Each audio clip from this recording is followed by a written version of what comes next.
I am Kamaldeep Singh, working as a physics lecturer in Meritorious School, Mohali. Today I am going to discuss with you the two topics, capillary action and Eisen formula. So let's start with the first one. सबसे पहले हम जानेंगे कि capillary action क्या होता है. तो what is capillary action? Capillary action is the ability of a liquid to flow in a narrow spaces without the assistance of external forces like gravity. Capillary action हमारे पास इस तरह का प्रोसेस होता है जिसमें लिक्विड किसी नैरो स्पेस से flow कर जाता है बिना एक्सटर्नल फोर्स ग्रेविटी के. एक्सटर्नल फोर्स ग्रेविटी के बिना किसी नैरो स्पेस से लिक्विड का फ्लो कर जाना, that process is called the capillary action.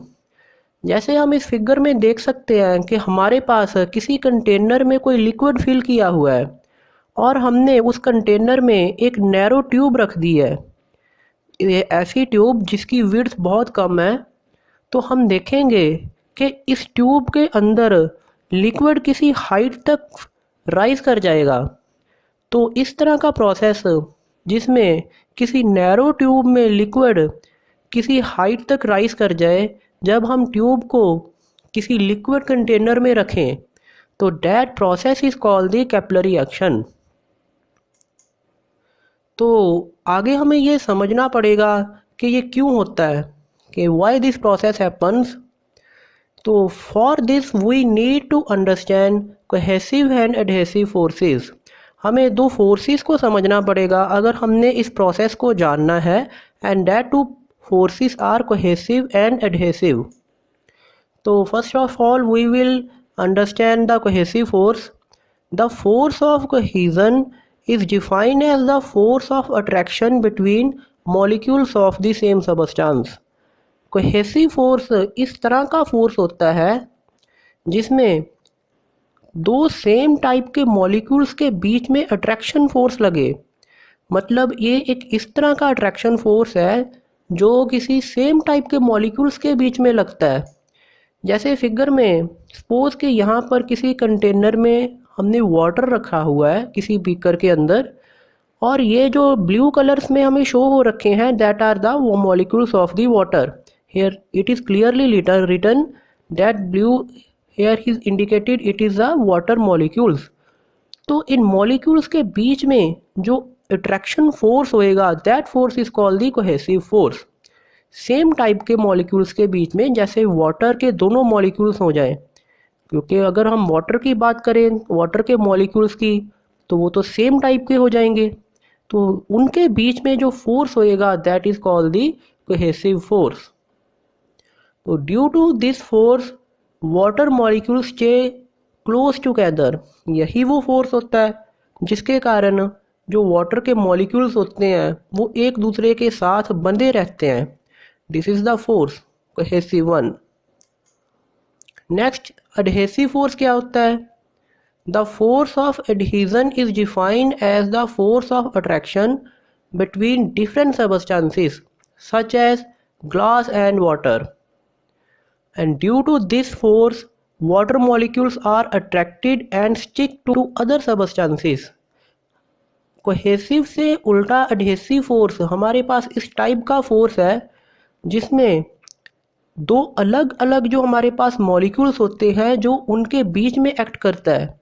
जैसे इस केस के अंदर एडहेसिव के केस के अंदर हमारे पास दो टाइप के मटेरियल हो गए, एक ग्लास और एक हमारे पास लिक्विड हो गया वाटर. इनके बीच में जो फोर्स होएगा that is called the adhesive force. तो फिगर से हम समझ सकते हैं कि जैसे हमारे पास यहाँ पर एक ट्यूब है, उस ट्यूब का हमने इस पोर्शन को हमने यहाँ पर बनाया है बाहर, इस जगह पर हमने समझने के लिए इसको दिखाया है. इस ट्यूब में वाटर फिल कर रखा है जहाँ हम कोई भी लिक्विड ले सकते हैं. तो ये जो हमारे पास ये बाउंड्री आ जाएगी, यहाँ पर ये एरो है इस टाइम, तो ये बाउंड्री जो होएगी इस बाउंड्री के साथ कुछ मॉलिक्यूल्स हैं. तो ये मॉलिक्यूल्स वाटर के मॉलिक्यूल्स हैं और इधर वाले जो मॉलिक्यूल्स हो जाएंगे वो ग्लास के हो जाएंगे. तो इन बाउंड्रीज के मॉलिक्यूल्स के ऊपर ग्लास के मॉलिक्यूल्स कुछ अट्रैक्टिव फोर्स लगाएंगे. That force is called the adhesive force. क्योंकि मॉलिक्यूल्स अलग हो गए, ग्लास के मॉलिक्यूल्स अलग टाइप के होंगे, वाटर के अलग हैं, तो दोनों के बीच में जो फोर्स होएगी उसी फोर्स को हम एडहेसिव फोर्स बोलेंगे। कोहेसिव फोर्स थी जो सेम टाइप के मॉलिक्यूल्स के बीच में थी, जैसे यहाँ पर दोनों रेड रेड मॉलिक्यूल्स के बीच में जो फोर्स होएगी, ये दोनों वाटर के मॉलिक्यूल्स हैं, that one is the cohesive. लेकिन जो डिफरेंट टाइप के मॉलिक्यूल्स, जैसे रेड वाले हो गए हमारे पास वाटर के, एंड ये ग्रीन जो शो रखा है that is of the glass, तो इनके जो मॉलिक्यूल्स के बीच में फोर्स है that is the adhesive force. और यही एडहेसिव फोर्स है जिसके कारण ये जो वाटर के मॉलिक्यूल्स हैं ये ग्लास के मॉलिक्यूल्स के साथ स्टिक कर जाते हैं, उसके साथ बंध जाते हैं due to this adhesive force. Next अब हम समझ सकते हैं कि कैपिलरी एक्शन का जो रीज़न है वो basically adhesive and cohesive forces होता है। So we will going to study that capillary action occurs because of forces of cohesion and adhesion. Adhesion of water to the walls of the vessel will cause an upward force on a liquid at the edges and result in a meniscus which turns upward। हमारे पास जैसे हम किसी liquid को water में रखते हैं तो उसके ऊपर एक एडहेशन फोर्स लगता है, जिसके बारे में हमने अभी समझा भी है पीछे। उस फोर्स के कारण जो लिक्विड होता है उसके ऊपर अपवर्ड फोर्स लगती है इस एडहेसिव फोर्स के कारण, और वो लिक्विड एक कैपिलरी ट्यूब में किसी हाइट तक राइज कर जाता है, देन इट टर्न्स अपवर्ड। जैसे हम यहाँ पर ये फिगर से समझ सकते हैं कि हमारे पास ये एक कैपिलरी ट्यूब है, यहाँ पर ये ट्यूब शो रखी है, उसमें हमने किसी लिक्विड को फिल कर दिया है, और लिक्विड में ये जो मॉलिक्यूल्स है ब्लू कलर के, ये लिक्विड के मॉलिक्यूल्स हैं, इनके बीच में जो फोर्स है that is called the cohesion. And ये जो लिक्विड के मॉलिक्यूल्स एंड ग्लास के मॉलिक्यूल्स के बीच में जो रेड फोर्स है that is shown as the adhesion force. अब ये फोर्स एडहेजन जो एडहेसिव फोर्स है उसी के कारण ये जो लिक्विड होएगा ये इस कैपिलरी में किसी हाइट तक राइज कर जाएगा। तो this process is due to these forces that are the adhesion and cohesion forces। इस जो शेप है जो यहाँ पर लिक्विड की फॉर्म हो चुकी है इस कैपिलरी ट्यूब के अंदर, that is called the meniscus. This word is meniscus, that is the shape of this capillary liquid inside the capillary tube. Capillary rise occurs when the adhesion of the to the walls is stronger than the cohesive forces between the liquid molecules and vice versa। अगर हमारे पास adhesive forces ज़्यादा है cohesion forces से तो हमारे पास liquid capillary tube में rise करेगा, वरना उसका उल्टा हो जाएगा। अगर cohesive forces ज़्यादा है adhesive forces से तो liquid फॉल कर जाएगा। Okay, so it is written here कि if adhesive forces are stronger than that of the cohesive then liquid will rise, otherwise process will be vice versa। तो इसी को हम यहाँ से फिगर से सीख सकते हैं कि हमारे पास किसी ग्लास ट्यूब है, उसको हमने किसी वाटर वाले बीकर में डिप किया हुआ है, तो उसके अंदर जो वाटर है वो राइज कर जाएगा। लेकिन इसी के उल्टा अगर हमने किसी मरकरी को किसी ग्लास ट्यूब में फिल किया हुआ है तो उस ग्लास ट्यूब के अंदर से उस कैपिलरी जो ट्यूब है that is also of the glass material, then in that tube mercury will fall. Water rise कर रहा था कैपिलरी ट्यूब में, लेकिन जो मरकरी होएगा वो कैपिलरी ट्यूब में फॉल कर जाएगा। इसका रीज़न यही है कि मरकरी के केस में कोहेसिव फोर्सेस ज़्यादा होंगी एडहेसिव फोर्सेस से, और वाटर के केस में एडहेसिव ज़्यादा थी कोहेसिव से। तो अगर एडहेसिव ज़्यादा है तो वाटर राइज करेगा, वो लिक्विड कैपिलरी में राइज करेगा, अगर कोहेसिव ज़्यादा है तो वो फॉल कर जाएगा। Next student we will study about the ascent formula. तो एसेंट फार्मूला बेसिकली होता क्या है, हमने इसके अंदर हाइट निकालना है जो एक लिक्विड सरफेस किसी कैपिलरी ट्यूब में अटेन कर लेता है। तो suppose one end of the capillary tube of radius r is immersed into a liquid of density rho, the shape of the liquid is in tube become concave upward as in figure। हमारे पास एक capillary tube है जिसको हमने liquid के अंदर dip कर दिया है, तो उसके केस में जो शेप हो जाएगी लिक्विड की वो इस तरह से हो जाएगी जैसे ये फिगर में शो हो रखी है। एक फिगर ए को हमने डिप किया हुआ है, जब वाटर इस ए फिगर में राइज कर जाएगा उसको बी में दिखाया गया है यहाँ पर। It is clearly shown here, जैसे बी में शेप इस तरह से हो जाएगी एंड एच हाइट तक वाटर गेन हो जाएगा। इसी को हमने ब्रॉड वे में यहाँ पर बनाया है सी फिगर के अंदर। तो बेसिकली हमारे पास वाटर है, कोई भी लिक्विड हम कह सकते हैं, जो इस बीकर के अंदर इस कैपिलरी ट्यूब के अंदर है और उसकी डेंसिटी हमारे पास रो है एंड इस कैपिलरी ट्यूब का जो रेडियस है that is the small r. Next one is r is the curvature of the liquid meniscus. ये जो कर्वेचर बनेगी यहाँ पर, इसका जो रेडियस है वो हमने सपोज आर लेट कर लिया हुआ है। पी हमारे पास एटमॉस्फेरिक प्रेशर है and S is the surface tension of the liquid.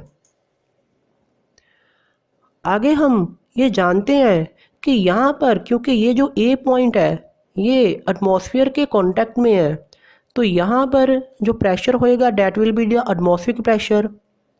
So pressure at point A just above the liquid meniscus in the capillary tube is atmospheric pressure P. तो यहाँ पर pressure तो atmospheric pressure होएगा and ये जो B point है जो बिल्कुल इस मेनिस्कस के नीचे है, वहाँ पर प्रेशर जो होगा वो ए से कम होगा, क्योंकि हम जानते हैं कि जो प्रेशर कनकेव साइड होता है, A point is on concave side, that will be more than the pressure from the convex side. तो ए पॉइंट पर प्रेशर बी से ज़्यादा होएगा, जहाँ हम यूँ कह सकते हैं कि बी पर जो प्रेशर होगा वो ए से कम होएगा। और कितने फैक्टर से कम होगा, वो फैक्टर ये होता है 2s/r। Here S is the surface tension. इस फैक्टर से कन्वेक्स साइड पर प्रेशर कनकेव से कम होता है। तो अगर ए पर प्रेशर P है तो B पर प्रेशर कितना होगा, P minus 2s divided by R। तो ये हमारे पास इस रीजन में प्रेशर की वैल्यू आ जाएगी। नेक्स्ट वन इज, अब हम ये कह सकते हैं कि जो ये वाला पॉइंट है यहाँ पर, इस पॉइंट के ऊपर जो प्रेशर होएगा वो हमारे पास जितना प्रेशर बी पर था उस प्रेशर के इक्वल होएगा, plus pressure due to height H of the liquid column. ये जो एच हाइट है हमारे पास लिक्विड कॉलम की, इसकी वजह से जो भी प्रेशर हमारे पास यहाँ पर आएगा वो भी प्रेशर इस बी प्रेशर में ऐड हो जाएगा। This statement is written from the Pascal law. Pascal law यही कहता है कि अगर किसी लेवल पर प्रेशर हमारे पास कुछ है तो वो प्रेशर हर जगह पर बिना चेंज किए ट्रांसमिट हो जाता है। तो जितना प्रेशर बी पर था वही प्रेशर हर जगह पर ट्रांसमिट हो जाएगा, तो वो इस आई पॉइंट पर भी आ जाएगा। तो एच हाइट की वजह से तो प्रेशर हमने लिख दिया है, जो भी हमारे पास प्रेशर आएगा उसमें ये बी वाला प्रेशर ऐड भी हो जाएगा, then it will become the pressure at point I. तो वो हम देख सकते हैं कि प्रेशर बी पर हमने कितना निकाला था, P minus 2s divided by R, और एच हाइट की वजह से जो प्रेशर हमारे पास होएगा it is a rho G H. तो ये दोनों ऐड हो जाएंगे और ये हमारे पास प्रेशर आई पे आ जाएगा इस पॉइंट के ऊपर। अब हम जानते हैं क्योंकि ये सिस्टम इक्विलिब्रियम में है, तो according to Pascal law same level पर प्रेशर सेम होता है। तो जितना इस पॉइंट पर प्रेशर है उतना ही प्रेशर यहाँ पर भी होएगा, और यहाँ पर प्रेशर हम जानते हैं this is the expose to atmosphere this point, so that's why pressure at this point is will be the atmospheric pressure. So यहाँ पर जितना प्रेशर है that will become is equal to pressure at point I. So pressure at I is equal to pressure at C, and pressure at this point I it is equal to P minus 2s divided by R plus rho GH, which is written here also, and pressure at C that is equal to the P। यहाँ से P cancel out हो जाएगा and हमारे पास जो equation आ जाएगी रो GH, और 2s divided by R को right side ले जाएंगे तो this will become rho G H is equal to 2s divided by R. जैसे हम रो जी को इधर डिवाइड करेंगे तो एच की वैल्यू अपने पास ये आ जाएगी 2s divided by rho G R. तो जिस हाइट तक जो लिक्विड है इस कॉलम में राइज करेगा उसकी value 2s divided by rho G R आ जाएगी, where R is the radius of this meniscus. This radius of curvature of this meniscus formed at this point.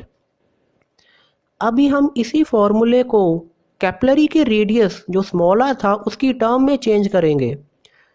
तो अगर हम इस ट्रायंगल में देखें आई जी ओ में, then we can write cos of angle theta, where theta is contact angle, this theta is contact angle, and cos theta it is equal to the GO divided by GI।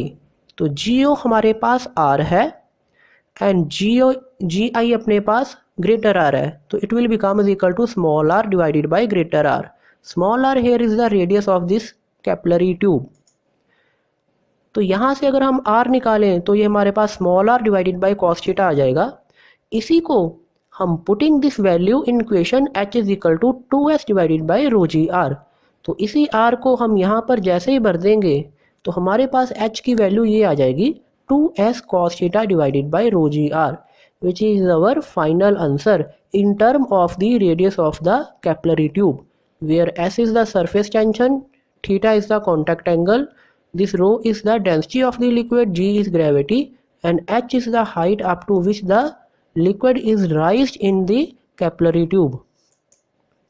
एक student यहाँ पर बहुत important बात जानना ज़रूरी है कि अगर हमारे पास कोई लिक्विड गिवन है एंड कैपिलरी ट्यूब गिवन है, मतलब कैपिलरी ट्यूब का मटेरियल तो सेम रहेगा एंड लिक्विड भी हमारे पास अगर सेम है तो उसके केस में हमारे पास जो सरफेस टेंशन S होएगा एंड कॉन्टैक्ट एंगल है, because this contact angle it is the angle between the tangent at the liquid surface and solid surface.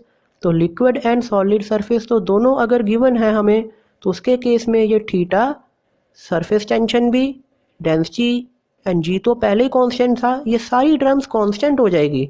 तो जैसे हम आर को लेफ्ट साइड लेके जाते हैं तो हमारे पास जो प्रोडक्ट है H into R that will become equal to constant. It means that for from this formula we can write that we conclude that for a given liquid and capillary tube values of s cos theta and rho will be constant, so the product of h and r will become constant। तो H R का जो product होएगा इस फॉर्मूले से that will be equal to the constant one. इसको हम problem solve करने के लिए यूज़ करते हैं, we will use in further lecture also. तो पहली प्रॉब्लम हम देखते हैं कि कैपिलरी एक्शन के ऊपर किस टाइप के सवाल आपको पूछे जा सकते हैं। तो first one here given is कि calculate the height to which water will rise in capillary tube of diameter 10⁻³ meter, surface tension of water is 0.072 nanometer and angle of contact is 0 degree।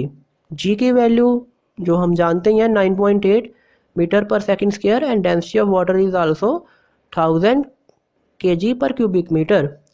हमने height निकालनी है water की जो capillary में rise हो गया है, जिस कैपिलरी का डायमीटर 10⁻³ है, surface tension is also given.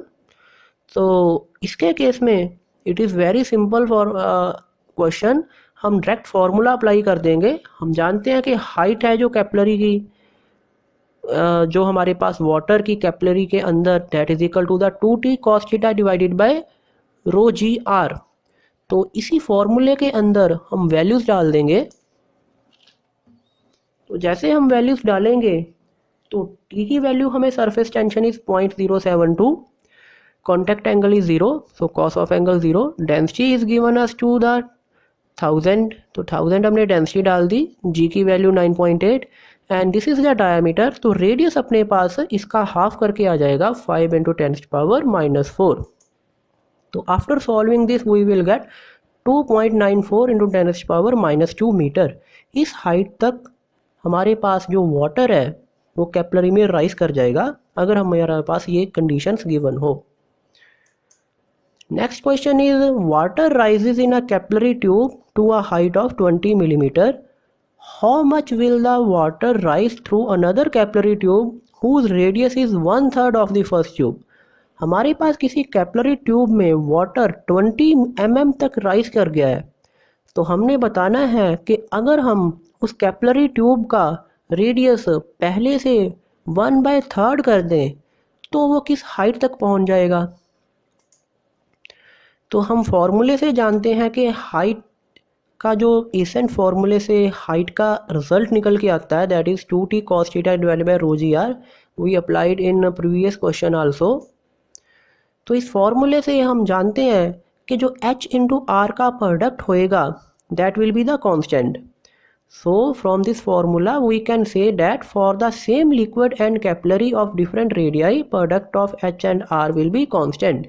H R का प्रोडक्ट हमारे पास कांस्टेंट होता है, इसको हमने अभी पीछे समझा भी था। तो जैसे हम इस रिजल्ट को लगाएंगे कि अगर पहले हाइट H1 है और रेडियस R1 है तो उसका प्रोडक्ट उतना ही होगा जितना बाद में हाइट एंड रेडियस है, that is equal to the constant. तो यहाँ से हम H2 निकाल लेंगे, R2 हमारे पास यहाँ पे डिनोमिनेटर में आ जाएगा, तो H1 R1 divided by R2। पहले हाइट अपने पास 20 mm थी, तो इसको मीटर में कन्वर्ट करेंगे तो हमारे पास 2 इंटू 10⁻² आ गया। पहले रेडियस R था, अब रेडियस 1/3 ऑफ R हो गया। तो इसी को सॉल्व करने के बाद this will become the answer, H2 is equal to 6 into 10⁻² metre. तो अगर हम हाइट को निकालनी है, अगर रेडियस हमने R/3 कर दिया है तो उसके केस में हमारे पास जो हाइट हो जाएगी वो इतनी आ जाएगी। अगर पहले वो 2 इंटू 10⁻² मीटर तक जा रहा था जो लिक्विड था कैपिलरी के अंदर, तो रेडियस को कम करने पर 1/3 करने पर उसकी हाइट कैपिलरी में और बढ़ जाएगी, 3 गुना ज़्यादा हो जाएगी because of this formula.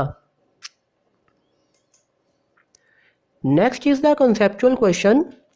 The height of the liquid rise in a capillary tube depend upon the size of the tube, but it is independent of the tube material. हमसे पूछा जा रहा है कि जो हाइट है लिक्विड की जो कैपिलरी में राइज होता है, that depends upon the size of the tube. वो ट्यूब के साइज पे तो डिपेंड करती है पर उसके मटेरियल से इंडिपेंडेंट होती है। तो हम जानते हैं कि इसका आंसर नो आ जाएगा, तो हम इसको समझते हैं अभी कैसे, क्यों नो आ रहा है इसका आंसर। तो we will understand that no height also depend upon the material of tube as from formula H is equal to 2t cos theta divided by rho G R. We can say that term theta is contact angle which depend on the liquid as well as the material of capillary tube. हम ये जानते हैं कि radius पर तो वो depend करता ही है, वो क्वेश्चन में भी it is given to us that it depends upon the size of tube, मतलब radius of the tube, but it also depend upon the contact angle. And contact angle इस बात पर डिपेंड करता है कि हमारे पास ट्यूब का मटीरियल क्या है। It depends upon the liquid as well as the material of the capillary tube. So इस तरह से नहीं है कि हमारे पास हाइट जो है वो सिर्फ ट्यूब के साइज पे ही डिपेंड करती है, बट वो ट्यूब के मटेरियल पे भी डिपेंड करती है because of this factor cos of angle theta. Next question is again conceptual one. The capillary rise experiment was carried out in a space station under weightlessness condition. What happened to the liquid inside capillary?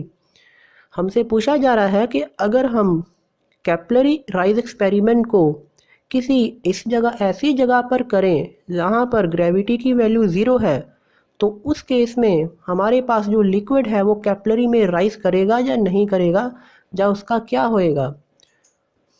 तो हम जानते हैं कि accent formula से H इसके equal होता है, तो यहाँ से हम क्लियरली देख सकते हैं कि H is inversely proportional to the gravitational force G. It is the acceleration due to the gravity. तो हमारे पास चाहे वेटलेसनेस कंडीशन है, उसके केस में ग्रेविटी की जो भी वैल्यू होएगी that will be the constant one, चाहे वो बहुत कम होएगी। वेटलेसनेस मीनिंग इज कि gravitation value is very low, it is approximately is equal to 0, but वो जो भी होएगी that is the constant one. So इस वजह से अगेन जो H/R का प्रोडक्ट है वो भी हमारे पास कांस्टेंट आ जाएगा। तो फिर से हमारे पास वही चीज़ आ जाएगी कि अगर हम वेटलेसनेस कंडीशन पर ये एक्सपेरिमेंट करें तो जो हमारे पास लिक्विड है वो कैपिलरी ट्यूब के अंदर किसी हाइट तक राइज कर जाएगा। So under weightlessness condition, liquid inside capillary will rise, but after attaining sufficient height, it stop because of result this one. तो उसके अंदर लिक्विड ने राइज तो करना ही है कैपिलरी के अंदर, पर ऐसा नहीं है कि वो ओवरफ्लो कर जाएगा। It will stop after attaining sufficient height. तो वो किसी हाइट के बाद स्टॉप हो जाएगा, क्योंकि उस हाइट पर जाकर उस रेडियस का मनिस्कस जो है मनिस्कस का रेडियस बढ़ जाएगा, लेकिन वो उस हाइट को अटेन करने के बाद वहीं पर जाकर रुक जाएगा। So the answer is yes, liquid will rise in the capillary tube and after attaining certain height it will stop. तो कुछ एग्जाम्पल अगर हम इसमें देखें कैपिलरी एक्शन में, तो first example is very one, it is the famous and important, कि जो प्लांट्स में हमारे पास जो वाटर है वो रूट से किस तरह से लीव्स पे पहुंचता है। तो इसका जो मेन रीज़न है दैट इज़ कैपिलरी एक्शन, क्योंकि हमारे पास रूट से लीव तक वाटर का जाना मतलब it is against the gravitation force, क्योंकि कोई चीज़ नीचे से ऊपर जा रही है तो this is against the gravitation force. तो ये तभी पॉसिबल हो रहा है, this is due to the capillary action. तो कैपिलरी एक्शन में capillary action in a plant is one of the most essential process which helps them to survive. The roots of the plant draw water via capillary action from the soil and thus supply it to the various part of the plant including the stem, branches and leaves. So it's all about. Thank you.